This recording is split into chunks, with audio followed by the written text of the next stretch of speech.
Coming up today, donating stem cells or bone marrow can save a life. But in this case, the recipient and donor helped each other. How a selfless donation became a second chance for both donor and patient.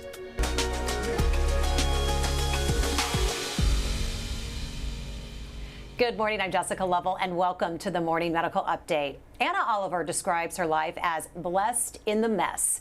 And it's hard not to get pretty messy after all she's been through. Her first cancer diagnosis was stage 4 lymphoma back in 2000. Since then, she has endured a harsh cycle that has lasted more than 20 years.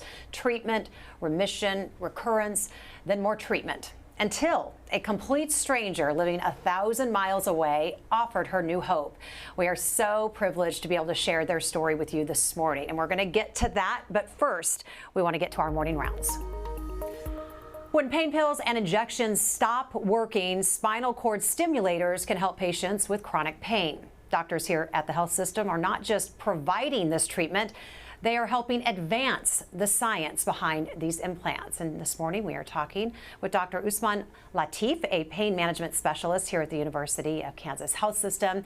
One of his patients recently became the first in the world to receive a certain upgrade to his spinal cord stimulator. Doctor, good morning. Good morning. Good to have you. So, Dr. Latif, can you just explain what spinal cord stimulators do and who they're for? So pain is a natural protective response in your body. You touch a hot stove, you know to pull your hand away. You fall down, you break a bone, you know to seek health care. But sometimes that pain can become chronic and interfere with our lives. In those situations, spinal cord stimulation offers us a way to use a minimally invasive procedure to place tiny electrodes against the spinal cord to deliver electrical impulses that you don't even feel, that help your body turn down the volume on unhealthy pain. So there are different devices on the market, we know, and you helped study the first device that uses artificial intelligence, and now the AI in that device is getting an upgrade. So can you explain the role of AI and then also explain the new upgrade? So artificial intelligence has become so pervasive in our lives, but it's been very slow to make its way into healthcare. When you have a spinal cord stimulator, you typically have to come into the office multiple times to have little tweaks made, to have optimizations made so that it works well for you and gives you pain relief. AI allows us to take the data from 100,000 patients, customize that based on what makes you unique as an individual, and then deliver you new programs and optimization from the comfort of your home. About 2 years ago, when this technology first came to market, the very first patient to trial this in the world was here at KU. And over the next 2 years, I've been able to work with that company to develop the next generation and prioritize the features that are important to my patients. And a couple weeks ago, we became the first institution in the world to offer this to our patients. So we spoke with the first patient in the world to get that AI upgrade. It's too early, of course, to gauge how the upgrade will help. But overall, he said the spinal cord stimulator has given him his mobility back.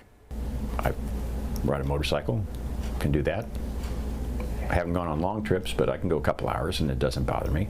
I play guitar in the band at church, and for the time from the injury until I got the implant, I had to sit to play. And my wife took a picture of me the first day I could stand and play, and it was 4 years. Williams said that most days his pain has been reduced by 70%. Is that a pretty typical outcome? So, you know, in any kind of treatment, you have to understand like what is considered success. And when we look at research in this field, typically 50% is that threshold. So as long as someone has at least 50% relief, we believe it works. And I would say for this type of stimulation, in the studies, we mostly are seeing 75 to 85% of patients being responders. Now that being said, over the last few years, there's been a lot of interest in these research studies to report on patients who are high responders, people who are getting at least 80% pain relief. And sometimes we're seeing as much as 50 or 60% of patients falling into that category. And one of the unique things in this particular new generation of the AI is that it is not accepting 50%, not settling for that, and actually striving to get more and more of these patients into that high responder group. So I would say that yes, this can be a typical result. Of course, results are never guaranteed. Every person is different. But I'm really excited to see how our patients now do with this new generation. Well, Dr. Latif, thanks so much, and we want you back. We look forward to having another show, an entire show dedicated specifically to these devices. So thank you so much. Thank you. In the meantime, though, we are sitting here with someone who has been dealing with cancer almost half her life, Anna Oliver, and we are so glad to have you here with us today Thank you for at the having table. me, Jessica. Thank you. And we also love having Dr. Layla Shunay, one of Anna's doctors. She's a hematologist and medical oncologist here at the University of Kansas Cancer Center. Dr. Shunay, always a pleasure. Thanks for having me here. Good to have you. Okay. Yeah. And we're heading all the way up north this morning, way, way, way up north. We are so glad to be connected to someone in Saskatoon, Canada. Justin Redekop turned out to be the perfect match when Anna needed a stem cell transplant. And now his cells are part of Anna's blood. Justin, good morning. Good morning. So thanks for being with us this morning. It is exciting to have someone joining us all the way from Canada. So I want to start with you, Anna, because you were diagnosed with cancer when you were pregnant with your third child. They even wrote an article about you, I understand. Yes. Tell us about your diagnosis. It was the year 2000, and I was 26 weeks pregnant, and I was diagnosed with stage 4B non-Hodgkin's lymphoma. Dr. Shunay can speak to the 4B, but my understanding is that they couldn't rule out the cancer being in my bone marrow, and so it was kind of the top of the line diagnosis at 26 weeks pregnant. Yeah, break that down. What does that exactly mean? It Especially means- to someone pregnant. Absolutely. I mean, it means extensive cancer. She must have felt the symptoms of that cancer. It was all over her body, and she needed to be treated no matter what. Even though she was pregnant and trying to protect her baby, she still needed to be treated. So you went through chemo during pregnancy? Tell me about that. Yes, at the time, there was no real studies about pregnancy and chemotherapy. They were, as my doctor said, at the time we were just trying to solve cancer, cure cancer. So with that information, my perinatologist at the time said, I think the best thing to do here is just make sure you stay pregnant as long as possible. So that was the plan. It's hard to get your head around that, right? I mean, you're It just is. trying to keep a baby safe and get a baby here. So, so you got to follow the timeline here with us, because that was 2000, Yes. and then you fast forward 8.5 years, and the cancer comes back. So, Dr. Shunay, is that typical with a diagnosis like Anna's for it to come back? Unfortunately, yes. Anna has T-cell lymphoma. When it comes to lymphoma, we have B-cell lymphoma, easier to treat, T-cell lymphoma, harder to treat. So I'm not surprised that it came back. Obviously unfortunate. I mean, Anna is a young mom, she's raising her kids. So to have that come back is heartbreaking, but it's not uncommon. But with cancer number 2, you got your first stem cell transplant using your own cells, right? Exactly. But then 7 years later, it was cancer round 3. Yes. You turned to your kids to see if they were donors. Who ended up being your donor? So that's kind of a long story, but our son, well, backing up a little, because I don't have full siblings, I have biologically full siblings I don't have, we turned to our children, and male donors are preferred. So we tried our oldest child, who's our son, and he came back from college and was tested, and unfortunately they discovered that I apparently had developed antibodies against him while I was pregnant with him. So they said that's a possibility, but it makes it a lot more complicated. So we went on to our daughters. Our 2 daughters were tested. They were identical as far as who could be a donor. So Brad and I decided we couldn't make that decision. We pushed it off on the staff and said, you guys decide which daughter. And ultimately they chose our youngest, who was 16 at the time, to be our donor. And was this a success? Yes. At first. At first, yeah. Yes. Anna's daughter gave us the perfect cells. She endured a bone marrow harvest under anesthesia in the operating room. She gave us perfect cells. What had happened is the lymphoma broke through. So despite our best efforts, unfortunately, the lymphoma came back, not because of cells not working. The lymphoma is very crafty. That's what happened. Crafty. It's sneaky like that. And so, am I to understand siblings are the first go-to? Full siblings would be the best match, and then you go from there? So fortunately, in our world today, everybody has a donor. Oh, okay. Yeah, a full sibling is a donor, but most families have a small 2 or 3 children, so you may not find a full sibling, but that sibling could be a half donor. So with the advances in technology, even a half-matched donor is good enough for us. A child is half-matched, a parent is half-matched, a sibling could be half-matched or fully matched, right?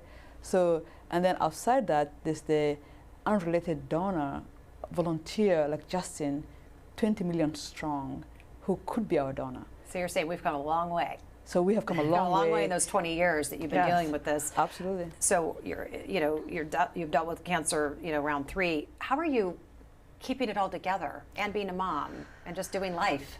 That's a loaded question, but yeah. Let me have it. Yeah, I would say first and foremost my faith and our community, but I've just luckily been a person with just a positive outlook, and I would say that my faith informs that positive outlook, but I'm a glass half full girl and was able to use that to just keep imagining the next best thing in my life, so moving forward. Well, a really good thing. Yeah, go ahead, Dr. I gotta Shanae. tell you, Brad and Anna and her family. Brad, your husband. Right. Yes. Brad, her husband, Anna, and her family. Amazing team. And Amazing that team. matters, that helps, right? Oh, Because you can only do so much here. Yeah. And then you got to have the people at home exactly. to support. I always say Absolutely. Brad, every time I had cancer, every time I can say that because it was 5 times, but Brad would just put on his Superman cape and get to work, and he would make spreadsheets about how we were going to handle this, where the kids were going, all Here's those some things. Of the kids. Yep, There's Brad. there they are. There you Yep. are. Yep. And yeah, so just a lot of help, a lot of help. Well, and you look at, it's always easy to look at pictures and everything looks great and lots of smiling faces and doing all sorts of things, but so much going on that we don't see. But I could see you pushing through to try to make those events and those milestones with your kids. Absolutely, absolutely. All right, somebody else that mattered in your life. You had no idea this was coming. No. Justin. So we want to fast forward to January of 2021. The cancer comes back. We're now at round 4. Justin, we want to bring you in. Well, Anna has, say hello first. Oh, no. Hi. It's been a year. How long has it been since you guys have seen? About a year? About a year. Since we've seen each other. About a year. Okay. So, Justin, while Anna was facing cancer for years, you're living life in Canada. When did you decide to sign up on the bone marrow donor registry, and what made you do it? I've always donated platelets, or I've been donating platelets for quite some time. And when I was going into one of my donations, they had a flyer at Canadian Blood Services here called the One Match program, which gave me a cheek swab or a DNA sample of some kind, and I put it in, and it took less than 5 seconds. Right, it was a very simple thing, and I threw it in, and I hardly gave it a second thought. I was like, well, if I don't know what the program is, but I'm willing to participate if someone could use the help. So I threw it in, and 10 years later, I got a call. And that's usually how it works out. It's so easy to do. It's easy to forget you even did it in the first place. But then, you do finally get that call. What was that like? It was jarring. The call. I didn't really know what to I didn't really know what to expect. I didn't know what they were wanting from me. But I was more than willing to do it. I was in. I was ready to go. I think for me it was just dependent on logistics and getting around what hospitals I needed to go to and stuff like that. And I was already going through several issues in my life as well. So it was a bit of a balancing act on my end as well. And we're going to talk about that here in just a moment. Thank you for bringing that up and being candid about that. In the meantime, because we want to talk about registry while we're on that subject, what is the bone marrow registry called in Canada? At the time, it was called the One Match program. It is. I believe it's still run that, but Canadian Blood Services runs all that. And anytime any of the donation centers that they have for blood or platelets or other testing that they do, you can get registered through the One Match program at any of the Canadian Blood Service programs. Again, it's really easy to do. Here in the United States, it used to be called Be The Match, but they recently rebranded. So if you go to bethematch.org, which you still can, it will reroute you to nmdp.org. That stands for National Marrow Donor Program. You can check out the site, learn more about signing up to be a donor like Justin. So Justin, I want to bring up something that can be tough to talk about, but you were willing to do it. We appreciate it. You were living with an addiction, an alcohol addiction. So many people are. How was that affecting you and your family at the time? At the time, it was probably well, it was the worst. It was the worst it had been. Like I had started drinking regularly between the ages of about 13 to 38. I was more often than not drinking pretty heavily, and it was getting worse and worse. And then as we were locked down, and as we were, coming in, it accelerated even further. So when I had in early 2021, prior to knowing any of this, my daughter had asked me. Actually, I came home one night, and my daughter asked me if I would quit drinking for a bit, not forever, just to try it for a little bit. So I said I was going to give her 100 days. I would say I'm not going to. Yeah, there she is. She's the one on the right. But all three of my kids are there, and she said, we'd love to. I'm nervous about your health. I'd love to see you. I want to see you around for a long time. Can you please at least try to go without alcohol for some time? So I said to myself and to my wife there, I'm going to go 100 days, and I'm going to go and do what I can to get through this. So I started that, and on about day 14 is when I got the call from the donation. Okay, that can't be lost on you, the timing. I don't think anything's an accident. Do you? No, it wasn't. It was really an eye-opening experience, because if there was ever a time that I needed some divine intervention, it certainly came it was certainly at that point.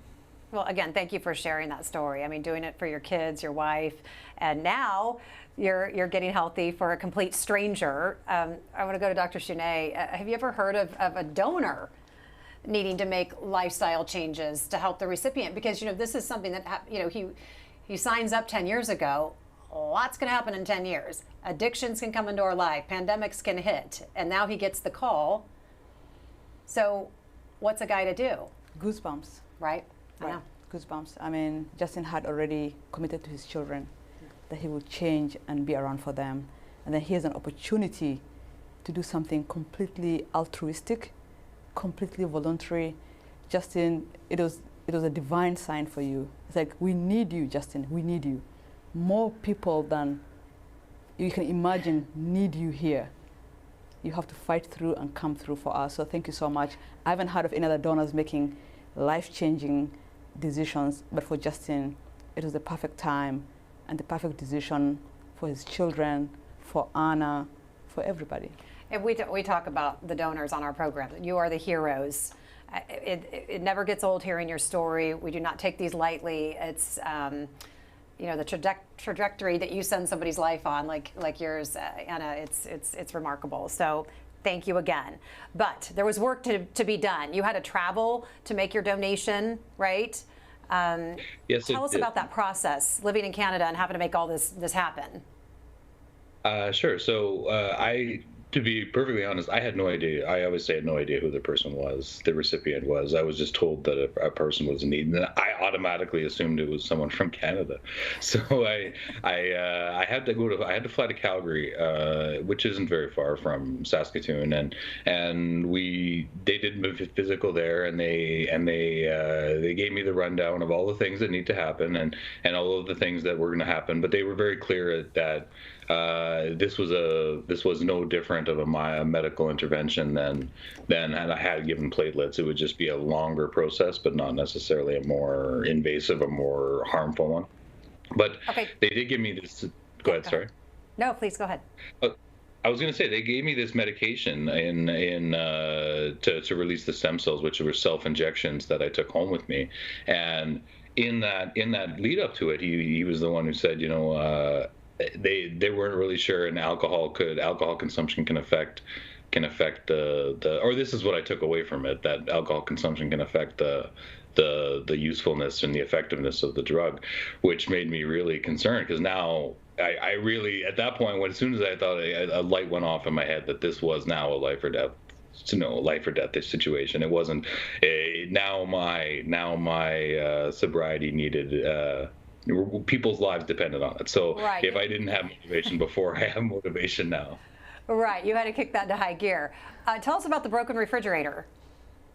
Yeah, so on July 1st, so July 1st is Canada Day, and so it was that's our long weekend. So July 1st, I had been on these medications for about a couple weeks at this point, but I came back from our cabin and our fridge had died. This is the first time our fridge had ever died, and these medications had to stay in cold temperatures. So I was complete panic. I was flying around, running around the house. I don't know, what am I going to do? How do I get more of this stuff? How do I get it? What am I going to do?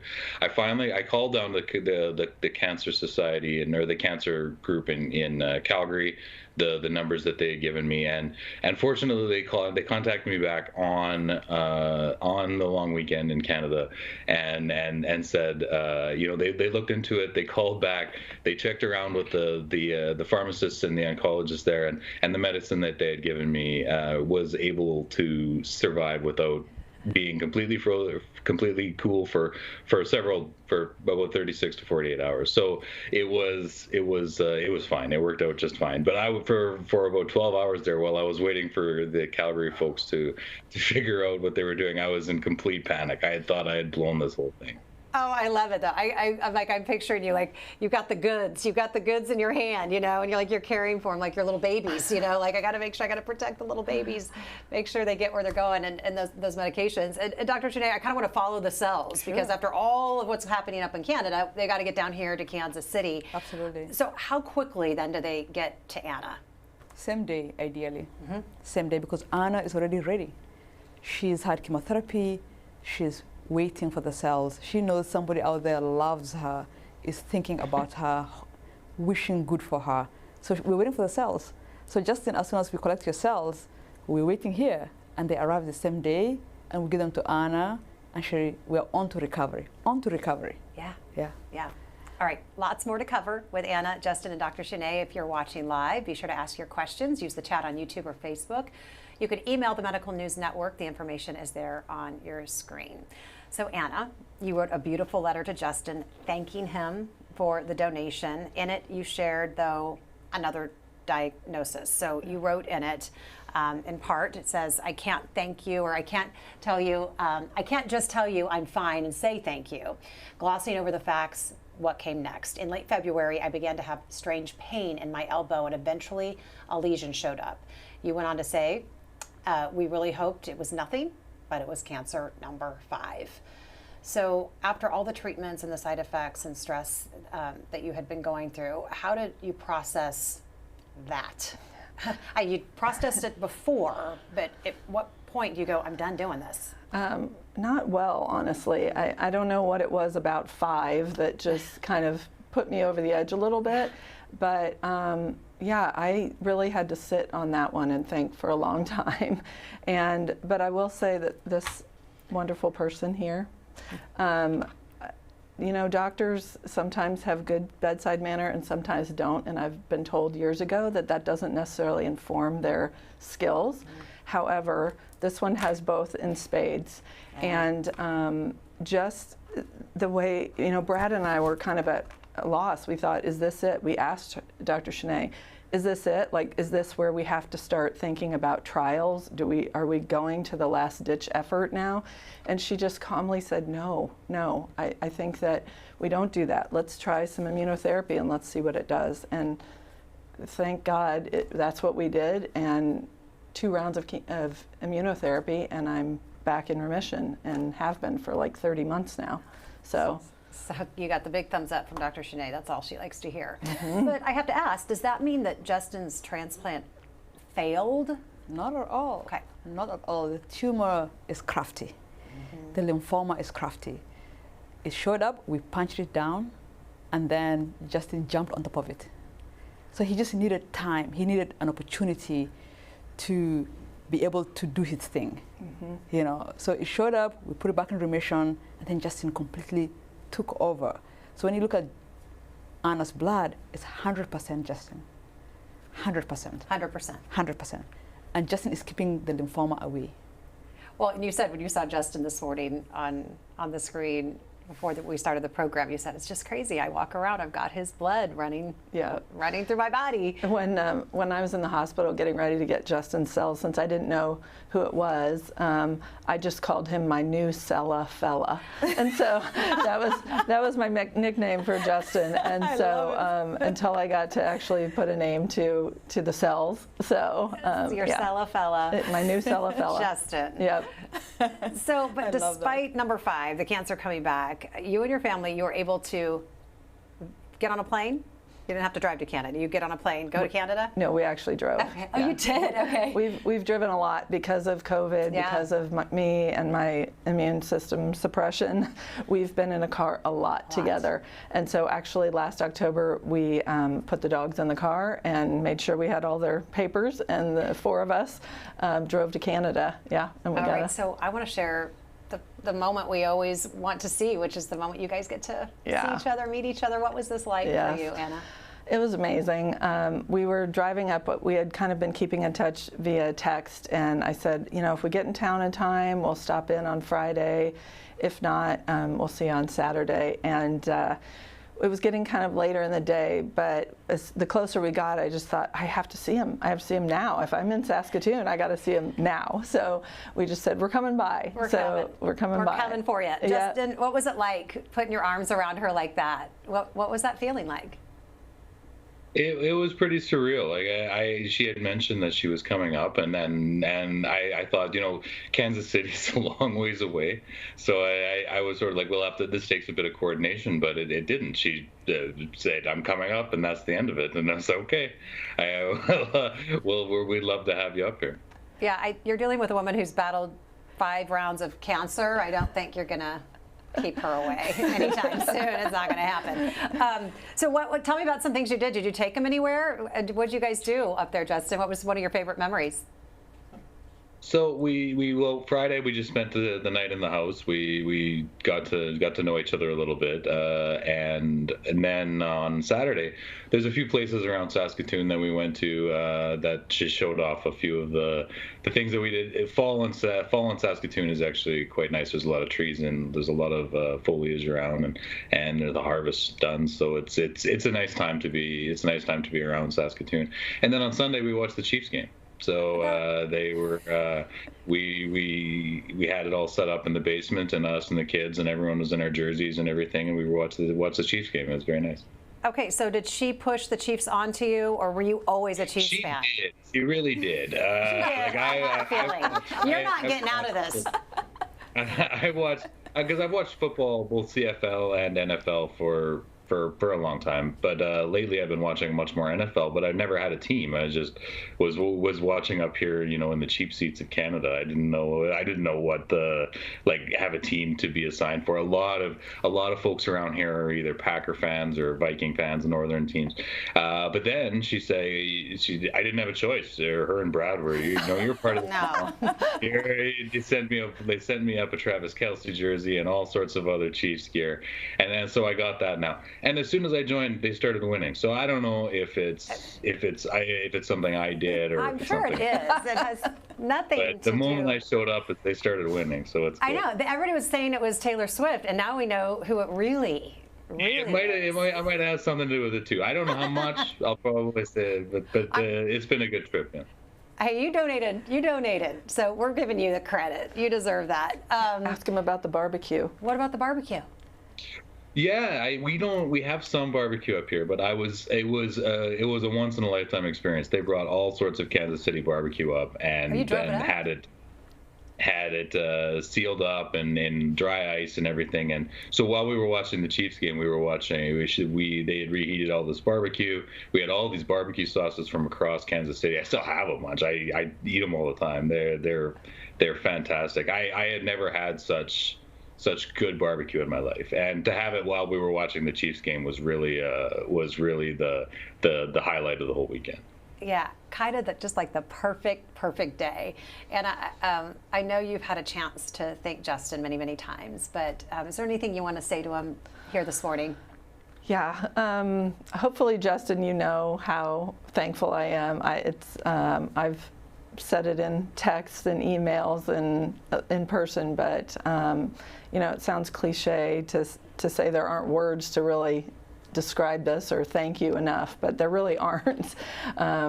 But the fact that I'm walking around with your blood and that is sustaining me at the moment and hopefully forever is just something super special that will always have that bond. So I felt like when we got to Canada and when we left Canada, I felt like I just gained family, honestly. Felt like gaining family. So, but thank you so much. And we talked in the beginning of this program about, you know, two people saving each other. Justin, anything you want to share? I know you did this for your family, and then along comes Anna to push you along. Anything you want to say to her?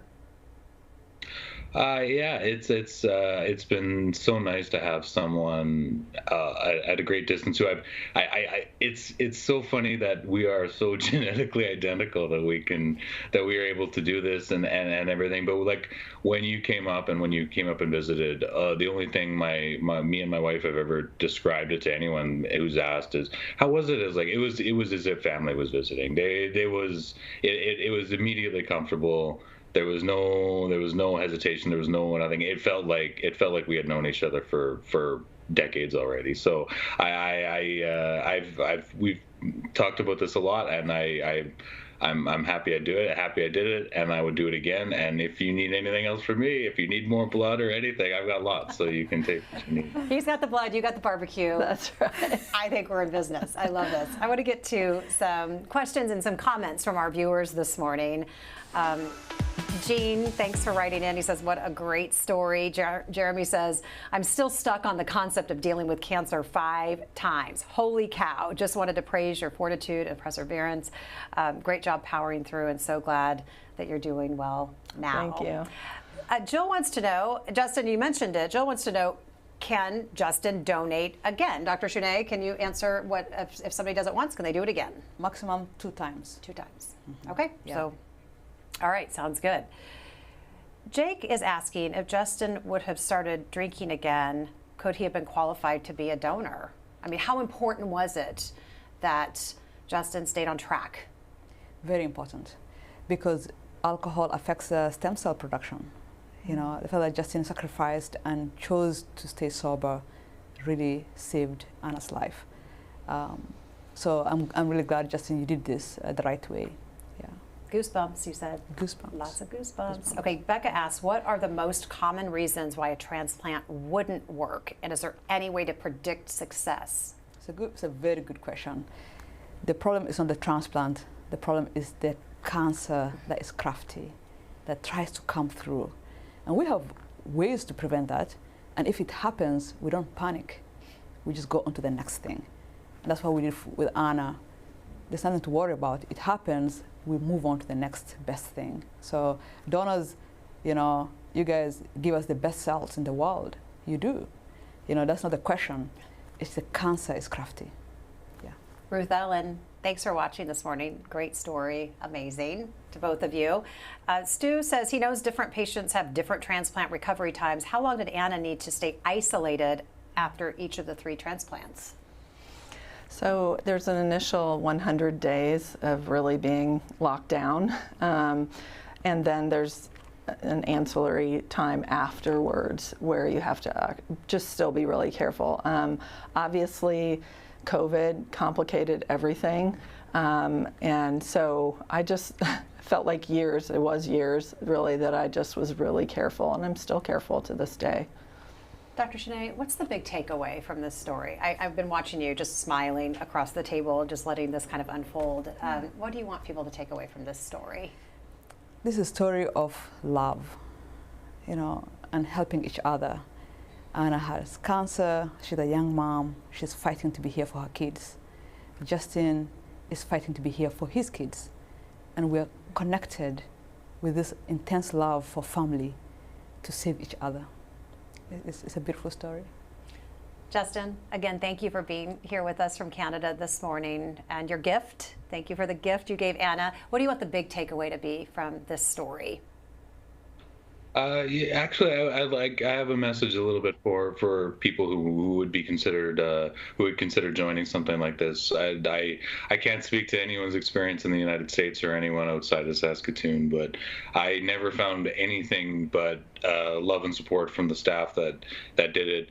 The actual process itself is not it's not a huge sacrifice for time or for effort, and I think that the opportunity to have the experience like I did is definitely worth a few minutes to just sign up and see if you're eligible. Thank you again for sharing your story and being so open and candid with us this morning. Anna, what's the big takeaway from this? I'm going to piggyback on Dr. Shanae a little bit. In one of my blogs, when I was dealing with one of the cancers, I called it Cancer a Love Story. And, you know, I feel very blessed to have had so many people really gather around us through all 5 cancers. And, you know, when you've had it that many times, you're pretty highlighted. People know so much about you. But I walked through cancer wards and saw people alone. And so Justin and I have this connection. He did this amazing thing for me. But that's not all, I guess. You know, there are so many ways you can help people. And obviously, being a donor is a huge, huge way. I will just say that we were blessed by so many people, and you know, our kiddos kept us entertained from afar when we were going through all of this, and we had neighbors and friends and coworkers and family. People put me up in their home when I needed to be kept safe, and cleaned my house and renovated our house. I mean, so many things happened.